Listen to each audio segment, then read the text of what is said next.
Laugarren puntua, uraren eragina erlidean. Puntuz puntu dauden ur ezberdinen artean. Ur askeak euritik datozenak dira, eta ez daute bide finko bat. Euri egiten duenean, leku ezberdinetik eroaten da hori, baina bakarrik eguria egiten duenean.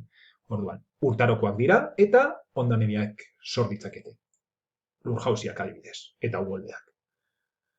Uharrak, orokorrean, emari gutxi duten torrenteak dira. Baina, euri garaian, euri egiten duenean, asko handitzen da ur-emari hori. Ibaiek orokorrean ur dexente gehiago izaten dute. Noski, urtaroen eta egindako euriaren arabera, emari hori handitu edo gutxitu egin daiteke ere. Goi puntuan hasten dira, mendialdean, eta aldapan bera itsasoran iristen dira. Zonalde menditsu eta altuetatik itsasoko bakaraino iristen dira. Hiru ibilgu bereizten dira. Hasieran, ibaiaren lehen tartean, goi ibilgua izaten zaio, eta malda handia izaten da. Zonalde honetan, bere eragina higadura izaten da. Malda murrizten da erdi ibilguan. Eta higadura indarra murrizten da, eta materialen garraioa eta sedimentazioa ematen da. Azken zatian, itsasora hurbiltzen doan heinean, ozeanora hurbiltzen doan heinean, malda oraindik txikiagoa da, behi ibilgu honetan, materiala metatu egiten da.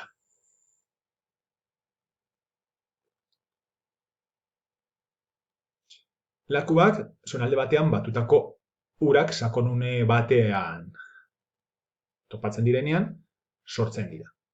Laku hauetatik, normalean edo gehienetan, ibaia irteten da itsasorako bidean, baina beste batzutan hori izaten da uraren bidea, eta bertatik lurruntzen da ura.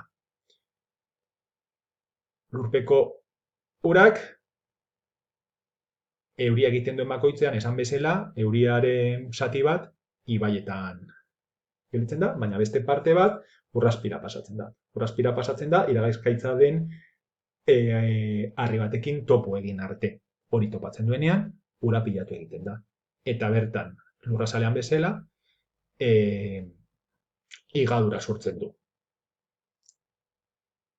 Horrela, leizeak sortzen dira lurrazpian. Hauek, lurrazelera atera daitezke, iturri naturalak sortuz, edo, barrenen gelditu, lurpeko urak akuifero bihurtzen direlarik. Eta, hauek izaten dira, urgezaren erreserba oso ongi bat. Glaziarrak, izoztutako urak sortzen ditu, eta ematen dira urte osoan izotza urtutzen ez denean. Eta, pixkanaka, mugitzen diren izotz ibaiak dira. Honek ere, higadura sortzen du. Presioaren eraginez sortzen da izotz mota hau, eta bi baldintza behar dira. Alde batetik, temperatura oso bajua, lurrak urte guzian bertan iraun dezan, eta pilatuz joan dadin, goiko lurrak bekoari presioa egin diezaion. Eta bestalde, prezipitazio nahikoa izatea, urtetik urtera, lurra metatzen juteko.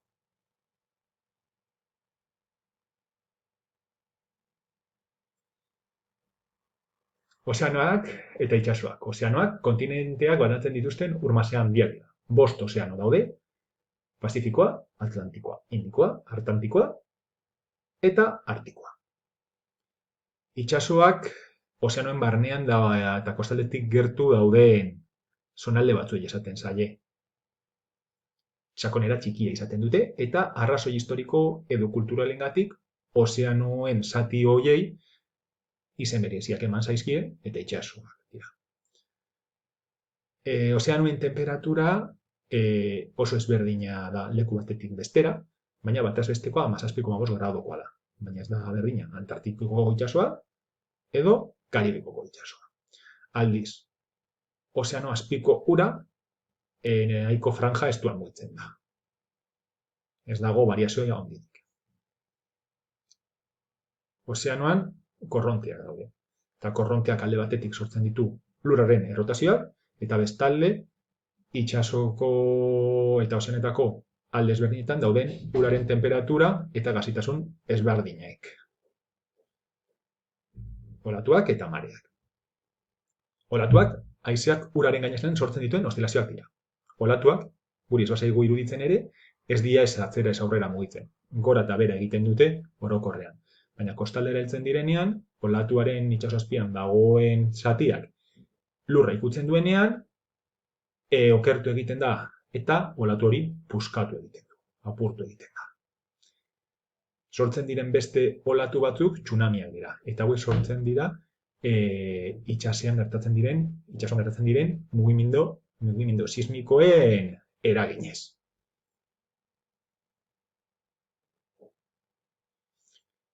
Eta mareak uraren mailaren aldaketak dira. Batez ere, ilargiak eragiten dituenak, nahiz eta eguzkiak ere baduen eragina.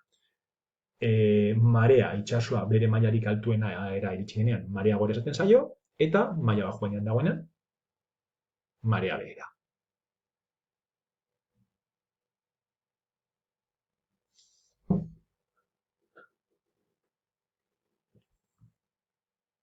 Uraren garrantzia, zergatik da ura garrantzitsua? Hasteko, ezinbestekoa delako bizitzarako. Bizitza uretan sortu zelako. Eta, izakiok bizitzeko baldintza egokiak sortzen ditu, zibilizazio asko, itsasoa eta ibaien inguruan sortu direlako. Bestalde, lehen hori aipatu dugu, klima erregulatzen duelako. Temperatura aldaketak xamurragoak egiten ditu. Eta, osasunerako ezinbestekoa da. Kontuan hartu behar da ere, izaki bizidun guztien ehuneko zatirik handiena ura dela. Oso garrantzitsua da ere, landareen fotosintesia egiteko ezinbestekoa delako, eta fotosintesia da oxigenoaren jatorria. Lurrak betetzen ditu gizakien oinarrizko onurak. Ezinbestekoa da gizakientzat. Eta gizakiak egiten dituen hainbat jarduetarako, ere bai, adibidez, nekazaritza eta abeltzaintzarako, ezinbestekoa da, eta industriak ere ur-emari handia behar du. Baina, nahiz eta behar hori daukagun, kutsadura handia dauka gaur egun urak. Gero eta ur gehiago behar dugu, eta aldi berean, gero eta ur kutsatuagoa daukagu. Leku batzutan, ez dakagu horren besteko gabeziarik, adibidez, baina leku batzutan, lurralde lehorretan, oso beharra handia izaten dute. Eta denboraldi lehorretan, arazoak izaten dituzte. Kutsadurari dagokionez, zer kutsatzen du ura?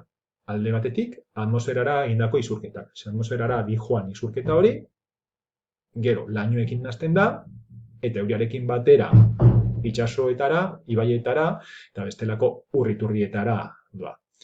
Industriak ere, isurketak batzuetan zuzenean ibaietara egiten du, eta ibaietatik itsasora joango dira. Itsasoan bertan ere gertatzen dira isurketak. Itsasontzien isurketak edo deposituen garbiketak. Eta ez bakarrik industriak eta itsasontziek hirietan, gure eguneroko jardunean sortzen dugun zaborrak ere uretan amaitzen du. Eta nekazaritzan ere, erabiltzen diren pestizidak, urrazpiko akuiferoak kutsa ditzakete.